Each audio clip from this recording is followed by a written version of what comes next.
నల్గొండ జిల్లాలో కేటీఆర్పై 2 కేసులు నమోదు. బీఆర్ఎస్ వర్కింగ్ ప్రెసిడెంట్ కేటీఆర్ పైన నల్గొండ జిల్లాలో 2 కేసులు నమోదయ్యాయి. 10వ తరగతి పరీక్ష మాస్ కాపీయింగ్ ఘటనపై ఎక్స్ పోస్టులు ఫార్వర్డ్ చేశారని కేటీఆర్పై మున్సిపల్ చైర్పర్సన్ రజిత ఫిర్యాదు చేశారు. దీంతో ఈ వ్యవహారంలో A1గా ఉన్న మన్నె క్రిషాంక్, A2గా కేటీఆర్, A3గా దిలీప్ కుమార్పై కేసు నమోదు చేశారు. ఉగ్గడి శ్రీనివాస్ ఇచ్చిన ఫిర్యాదుతో మరో కేసు నమోదైంది. బీఆర్ఎస్ సోషల్ మీడియా పెట్టిన పోస్టులో ఫార్వర్డ్ చేశారని, ఎక్స్లో తమపై తప్పుడు ఆరోపణలు చేశారని ఫిర్యాదు చేశారు. అయితే బీఆర్ఎస్ వర్కింగ్ ప్రెసిడెంట్ కేటీఆర్, మాజీ మంత్రి కేటీఆర్ పైన నల్గొండ జిల్లాలో 2 కేసులు నమోదయ్యాయి.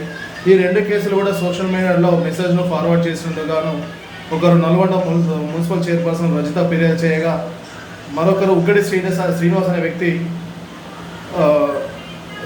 బీఆర్ఎస్ సోషల్ మీడియా పెట్టిన పోస్టులను ఫార్వర్డ్ చేశారని కేటీఆర్పై 2 కేసులు నమోదయ్యాయి. సో కేసుల పరంపర, ప్రతిపక్ష నాయకులపై కేసుల పరంపర కొనసాగుతూనే ఉంది. సో ఇది ఎక్కడి వరకు వెళ్తుందో, గత ప్రభుత్వంలోనే ఈ విధంగా ఉంది, మళ్ళీ తిరిగి కాంగ్రెస్లో వచ్చినా కూడా అదే పద్ధతిని కొనసాగిస్తూనే ఉంది. చూద్దాం, మళ్ళీ హైకోర్టుకి వెళ్ళి ఈ కేసులను క్యాష్ పిటిషన్ వేసుకుంటారో, క్వాష్ చేయమనేసి పిటిషన్ వేసుకుంటారో, లేకపోతే కేసులను ఎదుర్కొంటారో అనేసి రానున్న రోజుల్లో తేలనుంది.